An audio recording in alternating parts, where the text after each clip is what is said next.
नमस्कार। आप देख रहे हैं कैपिटल हेडलाइंस और मैं हूं वात्सल्य राय। यह है कैपिटल हेडलाइंस का लाइव शो और हमारे नियमित गेस्ट, नियमित मेहमान जो कि फाउंडर मेंबर भी हैं कैपिटल हेडलाइंस के, डॉक्टर सत्येंद्र कुमार साहब हमारे साथ मौजूद हैं। बिहार की राजधानी पटना से सीधे जुड़ रहे हैं। बहुत नमस्कार डॉक्टर साहब, आपका स्वागत है। बहुत बहुत नमस्कार, स्वागत। और डॉक्टर साहब, आप तो जानते ही हैं, बाकी जो हमारे देखने वाले हैं उन्हें भी मैं बता देता हूं कि आज का कार्यक्रम भी हमारे जो तीनों चैनल हैं, कैपिटल रेडियो अयोध्या जिसमें मूल रूप से हम अयोध्या की बात करते हैं, भगवान राम की कहानियां हम सुनाते हैं, रामायण की कहानियां सुनाते हैं, और युगांतर जो हमारा एक सामाजिक मंच है 2013 से लगातार सक्रिय है, उसके जो चैनल है यूट्यूब चैनल, उस पर भी इसका सीधा प्रसारण हो रहा है। और आज डॉक्टर साहब तो जानते ही हैं, मैं अपने देखने वालों को भी बता देता हूं कि डॉक्टर साहब को आज हमने आमंत्रित किया है बोलने के लिए कम, सुनने के लिए ज्यादा। हालांकि डॉक्टर साहब को मुस्कुराहट आ जाएगी ये सुन के, क्योंकि डॉक्टर साहब की शिकायत रहती है, इनके चाहने वालों की भी शिकायत रहती है कि इन्हें बोलने का मौका हम थोड़ा कम ही देते हैं। लेकिन डॉक्टर साहब, आज हमने आपको आमंत्रित किया है खास तौर पर एक कहानी सुनाने के लिए, क्योंकि आज वन नेशन वन इलेक्शन का बिल जो है लोकसभा में पेश हो गया है। आपको इसकी जानकारी होगी। और लोकतंत्र में जैसे कहा जाता है कि लोकतंत्र में चुनाव को उत्सव कहा जाता है, और हमारा देश जो है वो पर्व त्योहार और उत्सवों का देश है। तो कई लोग ये मानते हैं कि जब चुनाव जो है लोकतंत्र के उत्सव हैं, तो उत्सव रोज अगर होते हैं तो उसमें क्या बुराई है, अक्सर अगर होते हैं तो क्या बुराई है। लेकिन केंद्र सरकार का तर्क है कि बार बार चुनाव होने से खर्चा होता है, जो कामकाज होते हैं वो रुक जाते हैं आचार संहिता की वजह से। तो दोनों पक्षों के अपने एक तर्क हैं। लेकिन जब कभी चुनाव होते हैं, चुनाव के नतीजे आते हैं, सरगर्मियां बढ़ जाती हैं। और अभी हाल फिलहाल ऐसा देखने में आ रहा है कि जैसे अभी आपने देखा 2024 में लोकसभा के चुनाव हुए, उसके बाद फिर हरियाणा और जम्मू कश्मीर में चुनाव हुए, उसके बाद झारखंड और महाराष्ट्र में चुनाव हुए, और अब दिल्ली के चुनाव की तैयारी हो गई है। बात आज हम दिल्ली की करने जा रहे हैं, लेकिन इसकी शुरुआत हम करेंगे जून के महीने से। जून में लोकसभा चुनाव के नतीजे आए थे और 4 जून की तारीख थी। डॉक्टर सत्येंद्र कुमार साहब, अगर आपको याद हो तो आप भी दिल्ली में थे, और हमारी जो कैपिटल हेडलाइंस की पूरी टीम है वो हम लोग यही दिल्ली में घूम रहे थे। दुनिया भर का मीडिया था, देश भर का तो था ही, हम लोग भी, हमारी पूरी टीम घूम रही थी। आप भी थे, हमारे एडिटर महेंद्र सिंह जी थे, हमारे कैमरामैन धर्मेंद्र थे, और हम जगह जगह घूम के बातचीत कर रहे थे।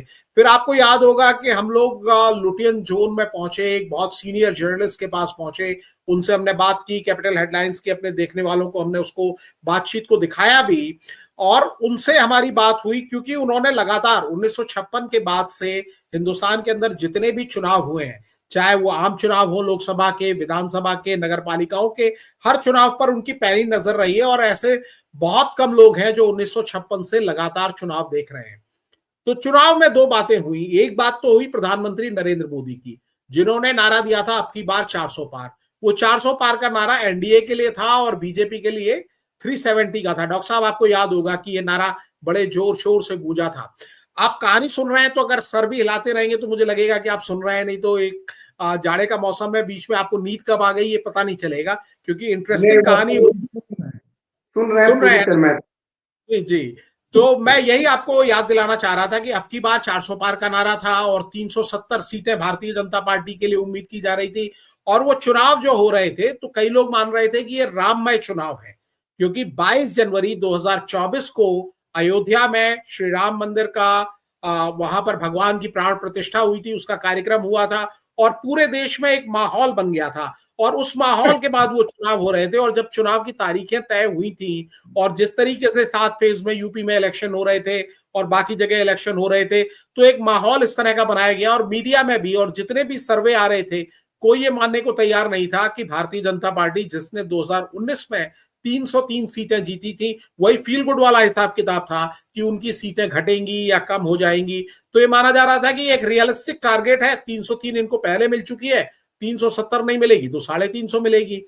लेकिन जब चुनाव नतीजे आए तो भारतीय जनता पार्टी 240 पर रुक गई। सबसे बड़ा झटका लगा था उत्तर प्रदेश में। उत्तर प्रदेश में भारतीय जनता पार्टी की सीटें 62 से घटकर सीधे आ गई थी 33 पर, और समाजवादी पार्टी सबसे बड़ी पार्टी के रूप में उभरी थी। और कांग्रेस, जो 2019 में सिर्फ रायबरेली की सीट, सोनिया गांधी जो कांग्रेस की अध्यक्ष थी उस समय, उन्होंने रायबरेली की सीट जीती थी, बाकी कांग्रेस का पूरे यूपी में सुपड़ा साफ हो गया था। समाजवादी पार्टी और बहुजन समाज पार्टी मिलकर चुनाव लड़े थे, लेकिन वो भी ज्यादा कोई कमाल नहीं कर पाए थे। 5 सीटें समाजवादी पार्टी ने जीती थी और 10 सीटें बहुजन समाज पार्टी ने जीती थी। तो जब 2024 के नतीजे आए तो यूपी की बड़ी चर्चा हुई। बावजूद इसके जिन पत्रकार महोदय का मैं जिक्र कर रहा हूं, बड़े आदरणीय व्यक्ति हैं, तो उन्होंने कहा कि देखिए जो भी नतीजे हैं, उत्तर प्रदेश की बात एक अलग हो सकती है, लेकिन पूरे देश ने प्रधानमंत्री नरेंद्र मोदी की गारंटी पर मोहर लगाई है। ये उनका पहला रिमार्क था। और बाद में जो चुनाव परिणाम हमने देखे, हरियाणा का देखा, चाहे महाराष्ट्र का देखा, और जम्मू कश्मीर में भी भारतीय जनता पार्टी को जम्मू रीजन में तो कामयाबी मिली ही, तो उससे माना गया कि मोदी साहब का जो करिश्मा उतरता हुआ माना गया था लोकसभा चुनाव में, वो उस कदर नहीं उतरा है। उसी के साथ बड़ी चर्चा थी अमेठी की, क्योंकि 2019 में स्मृति ईरानी ने राहुल गांधी को हराया था। 2019 माफ कीजिएगा, मैंने पहले कहा था कि सोनिया गांधी अध्यक्ष थी, उस समय राहुल गांधी कांग्रेस के अध्यक्ष थे। तो कांग्रेस के अध्यक्ष रहते हुए जो अमेठी परंपरागत सीट मानी जाती थी, स्मृति ईरानी ने वो सीट राहुल गांधी से छीन ली थी। और वही स्मृति ईरानी इस बार जब चुनाव हुए तो केएल शर्मा साहब ने, जो कि उतना नोन फेस नहीं थे जितना कि स्मृति ईरानी थी, 1,67,000 वोटों से स्मृति ईरानी को हरा दिया केएल शर्मा साहब ने।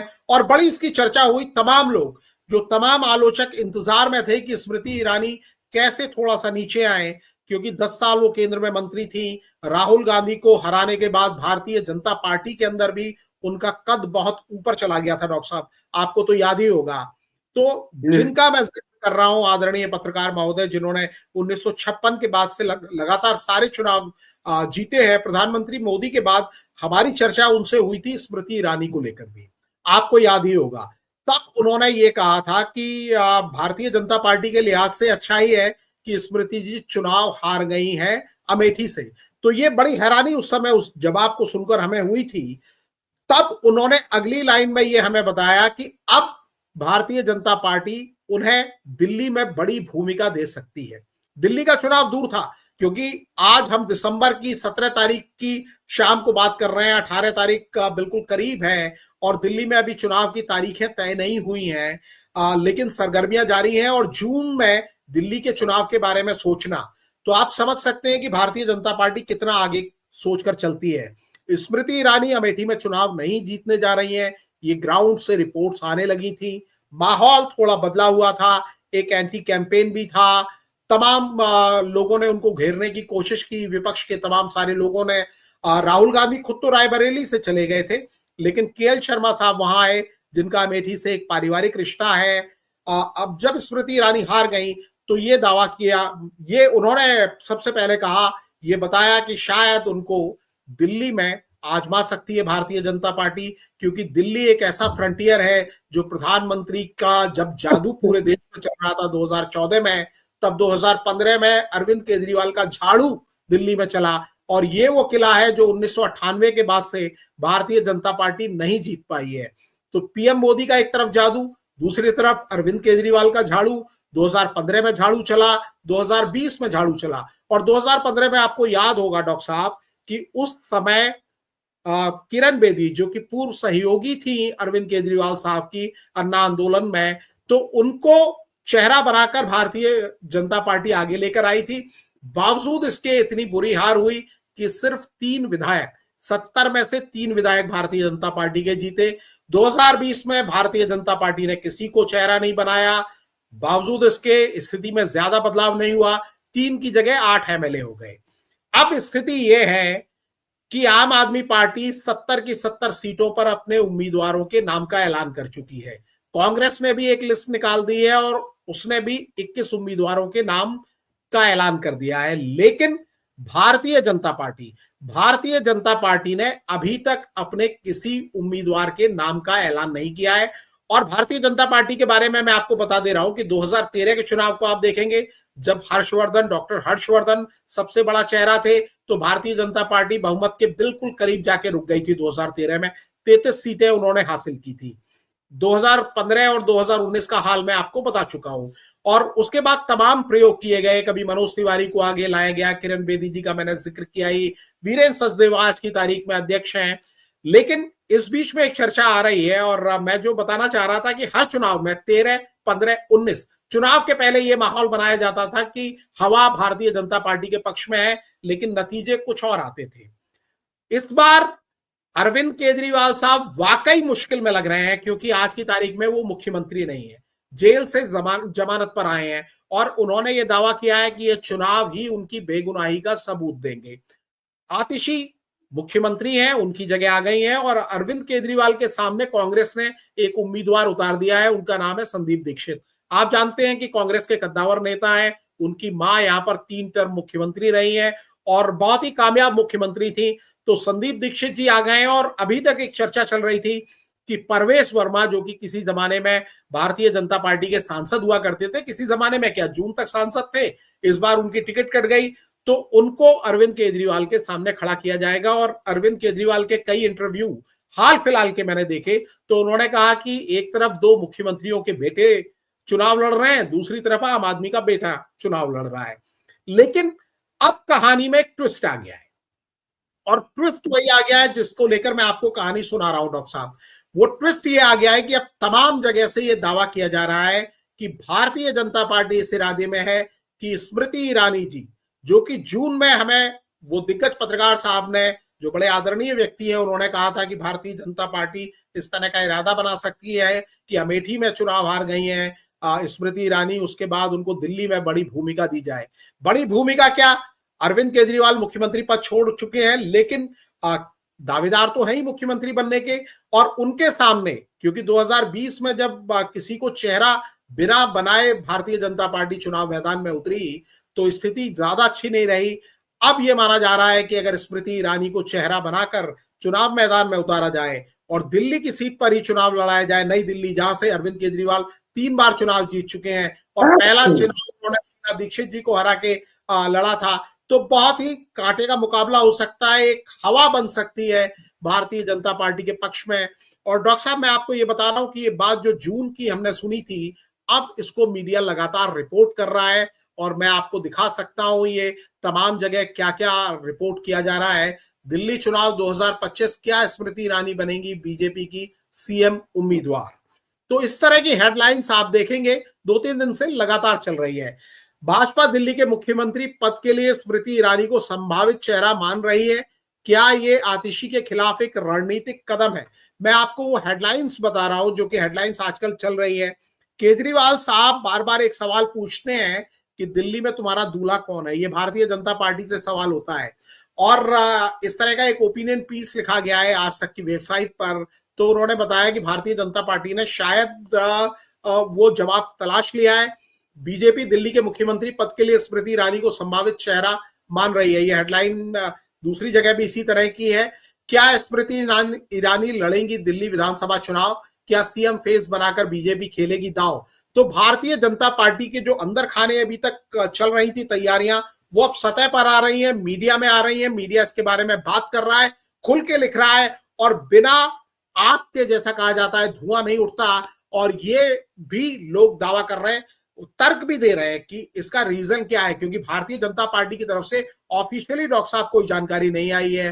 तो ये बताया जा रहा है कि स्मृति ईरानी जो है दिल्ली में ही पैदा हुई है, यहीं उनकी पढ़ाई लिखाई हुई है और दिल्ली में ये भी क्लेम कर दिया गया है कि दक्षिणी दिल्ली में उन्होंने एक घर खरीदा है।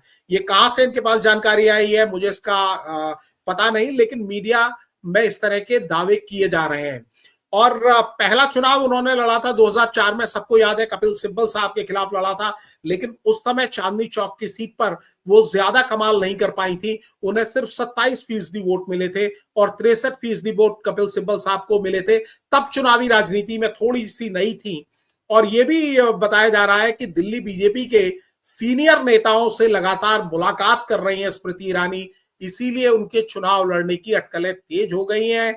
और ये भी कहा जा रहा है कि क्योंकि बीजेपी की ओर से सीएम फेस का कोई दावेदार नहीं है, कोई चेहरा नहीं है, और अगर स्मृति ईरानी आती हैं, अगर आप भी इमेजिन करें कि स्मृति ईरानी से मुकाबला होता है अरविंद केजरीवाल का, तो आपको भी लगेगा कि आपको भी उस मुकाबले की याद आ जाएगी जब नई दिल्ली सीट पर ही वो लोकसभा का चुनाव जरूर था 1991 में, जब लाल कृष्ण आडवाणी साहब के सामने कांग्रेस ने, राजीव गांधी ने टिकट दिया था राजेश खन्ना साहब को, और बड़ा ही कांटे की फाइट हो गई थी। राजेश खन्ना सिर्फ 2000 वोटों से चुनाव हारे थे और जब लाल कृष्ण आडवाणी साहब ने इस्तीफा दे दिया था तो राजेश खन्ना दोबारा उपचुनाव में लड़े और चुनाव वो जीते। तो वो जो फाइट थी वैसी फाइट हाल फिलहाल देखने को नहीं मिली है दिल्ली में। अगर लोकसभा चुनाव की बात करें तो भारतीय जनता पार्टी का पलड़ा लगातार 14, 19, 24 भारी रहा है, लेकिन विधानसभा चुनाव में भारतीय जनता पार्टी के पैर उखड़ जाते हैं। आम आदमी पार्टी भी जानती है और आम आदमी पार्टी के लिए करो मरो का सवाल है, क्योंकि आम आदमी पार्टी की सरकार पंजाब में जरूर है लेकिन उसको खाद पानी जो मिलता है, जो दुनिया भर में नाम है आम आदमी पार्टी का, वो दिल्ली चुनाव जीत कर ही हुआ है। और जैसे भारतीय जनता पार्टी के लिए प्रधानमंत्री जो आज के हैं, जब वो गुजरात के मुख्यमंत्री थे तो गुजरात मॉडल की बात होती थी, इसी तरह आम आदमी पार्टी के लिए दिल्ली मॉडल की बात होती है। वो दिल्ली मॉडल को आगे रखते हैं, अरविंद केजरीवाल को आगे रखते हैं। जो पिछले 3 चुनाव उन्होंने जीते, शीला दीक्षित के खिलाफ जब वो उम्मीदवार बने थे, उस समय अरविंद केजरीवाल साहब की लोकप्रियता परवान पर थी, शीला जी का करियर ढलान पर था, इसलिए वो मुकाबला कांटे का नहीं हुआ। पिछले 2 चुनाव भी अरविंद केजरीवाल ने आराम से जीते। लेकिन डॉक्टर साहब, मैं आपसे भी कहूंगा और अपने देखने वालों से भी कहूंगा कि अगर वो इमेजिन करें कि अगर मुकाबला होता है अरविंद केजरीवाल का और स्मृति ईरानी का, तो उन्हें क्या लगता है, कैसी तस्वीर उनको उभरती हुई लगती है? वैसे तो कई नाम और भी चल रहे हैं दावेदारों के रूप में, जैसे मनोज तिवारी है, बांसुरी स्वराज को भी कहा जा रहा है, वीरेंद्र सचदेव को कहा जा रहा है, परवेश वर्मा जिनका मैंने जिक्र किया, तो इन तमाम लोगों के नाम चल रहे हैं। और जैसा मैंने आपको कहा कि जरा आप इमेजिन कीजिए, तो अगर आप हाल फिलहाल के इलेक्शन को इमेजिन करेंगे जहां स्मृति ईरानी का मुकाबला था किशोरी लाल शर्मा साहब के साथ, तो किशोरी लाल शर्मा साहब वो मुकाबला जीत गए और बड़े जोरदार तरीके से जीते, 1,67,000 से जीते। लेकिन हमें याद रखना होगा कि अमेठी जो है वो गांधी परिवार की गढ़ सीट रही है। वो एक ऐसी सीट रही है जहां कांग्रेस किसी को भी खड़ा करती रही और चुनाव जीतती रही। बहुत कम ऐसे मौके आए हैं, जैसे 2019 में 55,000 वोटों से राहुल गांधी हार गए थे, तो ऐसे बहुत कम मौके आए हैं जब किसी और पार्टी का सांसद वहां से चुना गया हो। तो ये जो है, जब ये चुनाव हार गई स्मृति ईरानी, तो उन्होंने याद दिलाया कि 2014 में वो चुनाव लड़ी थी वहां से राहुल गांधी के खिलाफ। 30 दिन रह गए थे उस चुनाव में, जिस दिन वोटिंग होनी थी 30 दिन पहले उनका नाम डिक्लेयर किया गया था। और डॉक्टर साहब, आपको तो याद ही होगा, मैं बाकी अपने देखने वालों को भी याद दिला देता हूं कि जिस समय वो चुनाव हुआ था, प्रधानमंत्री नरेंद्र मोदी उस समय प्रधानमंत्री पद के उम्मीदवार थे और रायबरेली से बात हुई थी कि उमा भारती जी, जो भारतीय जनता पार्टी की कद्दावर नेता है, उनको उम्मीदवार बनाने की बात। तो उमा भारती जी रायबरेली से चुनाव लड़ने को तैयार नहीं हुई। वो सुरक्षित सीट से चुनाव लड़ी, सांसद चुनी गई। लेकिन स्मृति ईरानी, जिनको चैलेंज लेना कई लोग कहते हैं कि पसंद आता है, वो जाकर उन्होंने चुनाव लड़ा। और जब उन्होंने वो चुनाव लड़ा तो उसमें स्थिति ये हुई, आपको तो याद ही होगा, हमारे देखने वालों को भी शायद याद होगा, कि बड़ी कड़ी टक्कर उन्होंने राहुल गांधी को दी। और इस तरह की टक्कर दी कि जो मार्जिन 2009 के चुनाव में जीत का मार्जिन जो था राहुल गांधी का, वो 3 लाख से ज्यादा वोटों का था, वो घट के 1 लाख वोटों पर आ गया 2014 के चुनाव में। और स्मृति ईरानी ने हाल फिलहाल इसी साल जब वो चुनाव हारी, तब उन्होंने याद दिलाया कि मुलायम सिंह यादव ने एक कार्यक्रम में बताया था कि राहुल गांधी की मदद के लिए, जब स्मृति ईरानी अमेठी में उम्मीदवार बन गई थी, तो मुलायम सिंह यादव को फोन किया गया कि राहुल गांधी की मदद कर दो। तो स्मृति ईरानी ने उन चीजों को याद किया कि 30 दिन से कम के समय में, और अरविंद केजरीवाल ने भी 2014 में अपने एक उम्मीदवार कुमार विश्वास साहब को चुनाव लड़ने के लिए वहां भेजा था। और कुमार विश्वास साहब मुश्किल से 20-22 हजार वोट, बड़े लोकप्रिय कवि हैं, लेकिन उस चुनाव में जो अमेठी के लोग थे उन्होंने 2 ही मुख्य प्रतिद्वंदी माने, एक तरफ स्मृति ईरानी को माना, दूसरी तरफ राहुल गांधी साहब को माना। तो स्मृति ईरानी वो बताती हैं कि उस चुनाव में उनके और राहुल गांधी साहब के बीच 1,05,000 वोटों का अंतर था। अगर मुलायम सिंह मदद नहीं करते राहुल गांधी की, तो उसी चुनाव का इन्होंने दावा किया 2014 में सिर्फ 5,000 वोटों से चुनाव वो जीत पाते। और स्मृति ईरानी ने याद दिलाया कि 2019 में 55,130 वोटों से उन्होंने चुनाव जीता था। अमेठी के चुनाव की बात कर रही थी स्मृति ईरानी। और उन्होंने ये बताया कि उन्होंने 5 दशक में गांधी खानदान ने जितने वोट पाए थे, उससे ज्यादा वोट उन्होंने 2019 में हासिल किए। और उन्होंने ये दावा किया कि वो बीजेपी उस समय अकेले चुनाव लड़ रही थी और कांग्रेस के साथ समाजवादी पार्टी और बीएसपी का समर्थन था, इसलिए उनकी जीत जो है और बड़ी मानी जानी चाहिए। तो ये बताया कि पहले इलेक्शन में 12% वोटों से वो हारी थी, अमेठी का आकलन है। लेकिन अब बात होनी है दिल्ली की। तो डॉक्टर साहब, कहानी यही थी। वो लोग, मैंने आपको बताया कि जून से बात चल रही थी, चर्चा चल रही थी। अब क्योंकि आप कहानी सुनने आए हैं, तो आपका एक रिमार्क लेना तो बनता ही है ना कि कहानी का मॉरल ऑफ द स्टोरी क्या निकली। तो अब आप बताइए कि आपको क्या लग रहा है कि वैसे तो अभी अटकलें हैं, लेकिन अगर ये चुनाव होता है तो जिसे कहा जाता है कि मदर ऑफ ऑल गेम्स, यानी महामुकाबला जो होगा वो महामुकाबला हो सकता है। एक तरफ मफलर मैन अरविंद केजरीवाल साहब जो अपने अंदाज में है, जो परवेश वर्मा का नाम सुन रहे थे, जो नाम सुन रहे हैं संदीप दीक्षित का, तो वो कह रहे थे 2 मुख्यमंत्रियों के बेटों का मुकाबला आम आदमी के बेटे से है। अब स्मृति ईरानी आएंगी तो क्या वो थोड़ा कंपन महसूस करेंगे या कंफर्टेबल रहेंगे? क्या लग रहा है आपको? देखिए, स्मृति ईरानी कैबिनेट मिनिस्टर रह चुकी हैं और कैबिनेट मिनिस्टर से ज्यादा चर्चित रह चुकी हैं एक सामान्य कैबिनेट मिनिस्टर से। तो निश्चित तौर पे अगर असेंबली का चुनाव लड़ने आएंगी तो चीफ मिनिस्टर की ही दावेदार रहेंगी और ये जबरदस्त फाइट दे सकती है। संदीप दीक्षित भी वहां एमपी रह चुके हैं और उनके पास ही भी एक लिगेसी है। उनकी मां रह चुकी हैं 3-3 बार मुख्यमंत्री और काफी सफल मुख्यमंत्री रही है और उनको हरा करके चीफ मिनिस्टर हैं पिछले दिनों से ये केजरीवाल साहब। तो लड़ाई तो बड़ी मजबूत होगा वहां।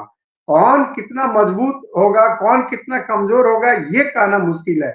लेकिन स्मृति ईरानी के वहां अगर असेंबली की कैंडिडेट होती है तो पूरे दिल्ली में इसका असर पड़ेगा। बीजेपी पूरे दमखम से और बड़ी प्रभावी तरीके से चुनाव लड़ेगी। दिल्ली की पूरी जानकारी है स्मृति ईरानी को, दिल्ली में जन्मी है, पढ़ी है और दिल्ली पर प्रभाव जरूर पड़ेगा, मुझे ऐसा लगता है। तो स्मृति ईरानी तुरुप का पत्ता साबित हो सकती है बीजेपी के लिए। अभी जितने जो लोग दिख रहे हैं दिल्ली में, जितने लीडर हैं, उनमें मुझे लगता है कि ज्यादा प्रभावी, ज्यादा अपनी बातों को मजबूती से रखने वाली हैं ये स्मृति ईरानी और साबित भी हो सकती हैं। मुकाबला दिलचस्प होगा पूरे दिल्ली में, उस क्षेत्र में तो होगा ही, पूरे दिल्ली में चुनाव आने वाले समय में पूरा दिलचस्प होगा, मुझे लगता है ऐसा। जी डॉक्टर साहब, मैं आपसे यह भी समझना चाहूंगा कि अरविंद केजरीवाल बातों के जादूगर हैं। वो मफलर बांधते हैं, वो खांसते हैं, जो उनका एक ट्रेडमार्क हुआ करता था, और अपनी कामयाबी की बात करते हैं। वो अपने आईआईटीएन होने का भी बात करते हैं, आम आदमी का बेटा होने की बात करते हैं, और तमाम उनके अंदर वो गुण है जो आम लोगों के बीच में एकदम घुल मिल से जाते हैं। लेकिन अब लोगों ने उनको 10 साल देख लिया है, 2015 से 2019 आ गया है। तमाम बातों से लोगों ने देखा, कई लोग उन पर आरोप लगाते हैं, उनके विरोधी, कि वो अपनी बातों से पलट जाते हैं। लेकिन उन्होंने एक अपना यहाँ पर जो सुविधाओं की वो बात करते हैं, चाहे बिजली की, चाहे वो पानी की, चाहे वो स्वास्थ्य की, चाहे वो शिक्षा की, एक मॉडल उन्होंने बनाया है। और भारतीय जनता पार्टी के बाकी उम्मीदवारों को भी मैं उनके सामने रख के देख रहा था, चाहे वो परवेश वर्मा साहब हो, सचदेवा जी हो, मनोज तिवारी हो, गौतम गंभीर हो, और भी तमाम नेता। गौतम गंभीर तो हालांकि अब टीम को संभाल रहे हैं, या बासुरी स्वराज जी भी हो। तो कहीं ना कहीं अरविंद केजरीवाल का पलड़ा चाहे ना चाहे आपको थोड़ा सा भारी नजर आता है, क्योंकि उनके अंदर एक नई कई खूबियां हैं। लेकिन जब आप स्मृति ईरानी की बात करते हैं तो आपकी नजर क्या है? आप किसे आज की तारीख में, मान लीजिए अभी तो नाम का ऐलान हुआ नहीं है, केजरीवाल साहब चुनाव लड़ ही रहे हैं, स्मृति जी के नाम का अभी ऐलान हुआ नहीं है, ये केवल अटकलें ही हैं। लेकिन अगर आप कंपेयर करते हैं, आप देखते हैं कि चुनावी मुकाबला होता है और इस तरह का मुकाबला होता है, क्योंकि अमेठी एक नई जगह थी, वहां पर भी वो अपना इंप्रेशन छोड़कर आई, और आज की तारीख में अगर मुकाबला हो जाए तो आपको क्या लगता है कि पलड़ा किस तरफ झुकेगा? बराबरी का होगा, या कौन आगे है कौन पीछे? देखिए वात्सल जी, ये गौर करने की बात है। अरविंद केजरीवाल साहब का दो पहलू है उनके मजबूती का। एक, जो शुरुआती दौर से उनका था, करप्शन के खिलाफ लड़ने का जो हल्ला था, ऐलान था, जो तेवर था उनका, एक प्रभावी उनका वो था। और दूसरा, जब सत्ता में आए तो वेलफेयर का जो स्कीम उन्होंने चलाया, मुफ्त में देने का, चीजों का, बिजली का, पानी का, वगैरह वगैरह का, तो उसने प्रभाव डाला। तो पहला जो था उनका, जो प्रारंभ से चुनाव लड़ने के पहले से जो असरदार था उनका, वो खत्म हो गया है। इतने दिनों तक वो जेल में रहे, उन पे आरोप है घोटाला का, तो अब वो धार नहीं रह गया कि करप्शन के खिलाफ वो लड़ेंगे। अब वो भी उन्हीं के श्रेणी में है जो दूसरे लोगों पर आरोप लगाते रहे करप्शन का। स्मृति ईरानी पर कोई करप्शन का नहीं है, और फायर ब्रांड लीडर भी बीजेपी की है। तो मुझे लगता है कि किसी तरह से कमजोर साबित नहीं होगी स्मृति ईरानी केजरीवाल जी से। हाँ, जरूर संदीप दीक्षित दूसरे तरह के आदमी है, कोई ईमानदार छवि भी है, माँ की लिगेसी सही है, एमपी रह चुके हैं, लेकिन बेबाक आदमी है, स्पष्ट सीधा है। और कांग्रेस में तो अभी ऐसा कोई तय है नहीं कि कौन चीफ मिनिस्टर का कैंडिडेट होगा, उस पार्टिकुलर कंस्टिट्यूएंसी में उसका असर होगा।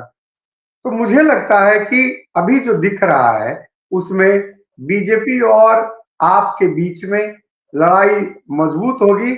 और आज के डेट में मुझे जो लग रहा है कि स्मृति ईरानी भारी पड़ेगी केजरीवाल जी पर।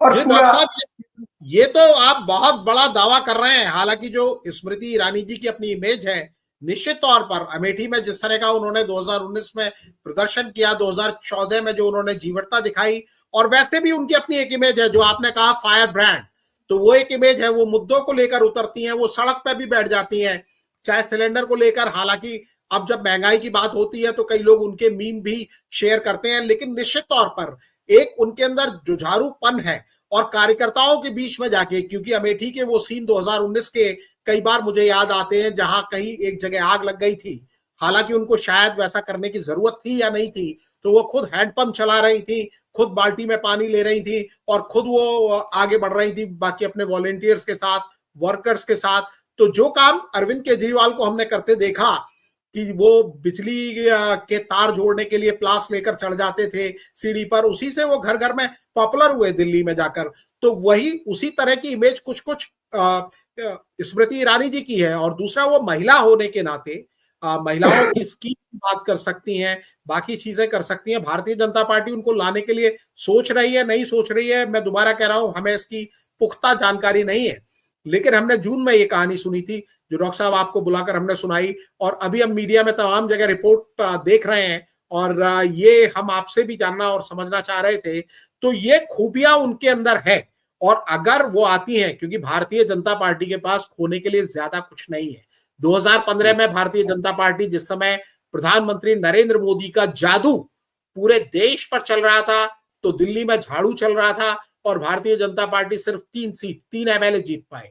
अब तो एमसीडी भी हार चुकी है भारतीय जनता पार्टी, और अब भारतीय जनता पार्टी के पास खोने के लिए ज्यादा कुछ नहीं है। तो आप दोनों नेताओं की जो बात चल रही है, अटकल चल रही है, तो क्या अरविंद केजरीवाल जो अपनी व्यू रचना तैयार कर रहे होंगे, उसके हिसाब से कुछ काट खोज रहे होंगे, क्या सोच रहे होंगे? देखिए, स्मृति ईरानी जी अभिनय के फील्ड में रही हैं, बहुत सारे सीरियलों में काम की है, तो पब्लिक के बीच में किस तरह से प्रभावी ढंग से अपने अभिनय को निभाना है वो बखूबी जानती हैं। और कुछ अभिनय के फील्ड में तो रहे नहीं है केजरीवाल साहब, लेकिन अभिनय करना जानते हैं। तो लड़ाई तो जबरदस्त निश्चित तौर पर होगी। और स्मृति ईरानी अब भाई फ्री है।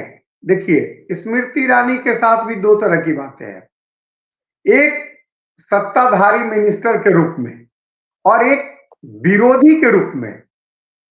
मिनिस्टर रहने के बावजूद भी उनका जो इमेज आप देखेंगे तो लगातार राहुल गांधी के जी के विरोध में खड़े रहने के कारण, सक्रिय रहने के कारण वो ज्यादा चर्चा में रही है।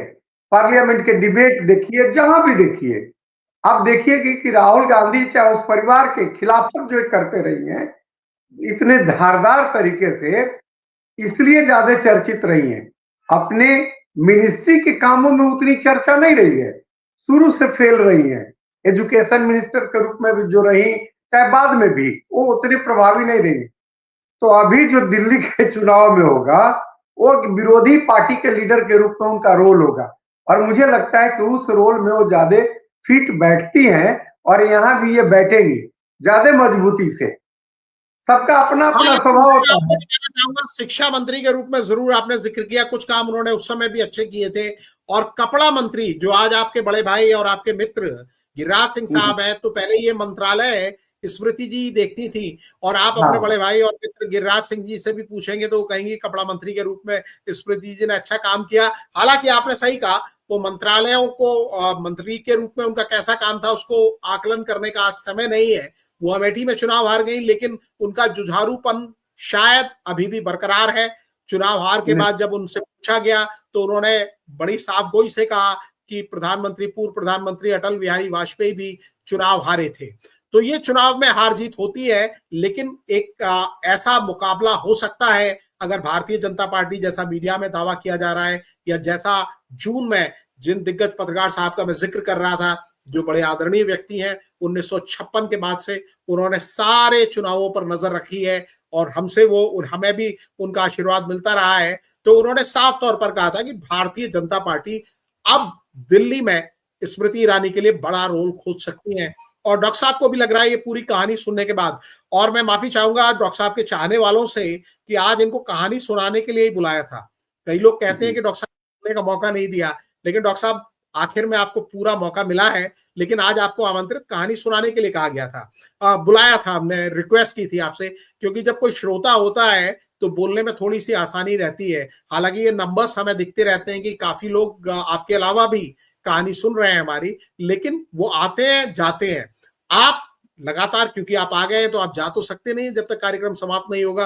बीच में मैं आपको देख रहा था कि नींद भी आ रही थी, लेकिन फिर भी नहीं, आपने इस कहानी में आपने अपना इनपुट भी दिया। तो दिल्ली के लोगों को, अगर वो हमारा ये कार्यक्रम देख रहे हैं, तो अगर ये मुकाबला होता है स्मृति ईरानी जी और अरविंद केजरीवाल साहब के बीच में, तो यकीन मानिए कि ये जिसे कहा जाता है कि मदर ऑफ ऑल गेम्स, यानी सारा महामुकाबला होगा। ये एक बड़ा संग्राम होगा और देखने में आपको भी मजा आएगा, क्योंकि जो लोग चुनाव लड़ते हैं उनसे ज्यादा मजा बाहर बैठे हुए लोग लेते हैं। और जैसा मैंने शुरुआत में कहा था कि लोकतंत्र में चुनाव को उत्सव माना जाता है, और जब बड़े कद्दावर लोग सामने आते हैं तो नई दिल्ली की सीट पर भी लोग चाहेंगे, और वो चुनना चाहेंगे किसी ऐसे व्यक्ति को जो बड़ा हो, जिसकी बात में वजन हो, और जो उनके लिए कुछ बेहतर कर सके। दिल्ली के लोगों की भी यही आस होगी। दिल्ली को केजरीवाल साहब ने कहा कि वो पेरिस की सड़कों की जैसे बना देंगे। यमुना पर तो उन्होंने खुद माना कि यमुना का सुधार नहीं कर पाए, वो कुछ चीजें वो और मान रहे हैं। लेकिन मुझे लगता है कि जो वर्ल्ड क्लास हमारी कैपिटल होनी चाहिए, जिस तरह का शहर होना चाहिए दिल्ली, अभी उसमें काफी कुछ किया जाना बाकी है। डॉक्टर साहब भी आ रहे हैं दिल्ली, पटना से दिल्ली आ रहे हैं, और ये भी सड़कों पर घूमेंगे दिल्ली की, देखेंगे, लोगों की नब्ज को टटोलेंगे, क्योंकि ये भी फाउंडर मेंबर हैं कैपिटल हेडलाइंस के। हमारी टीम के बाकी लोग भी, हम खुद भी सड़कों पर आप देखेंगे आने वाले दिनों में।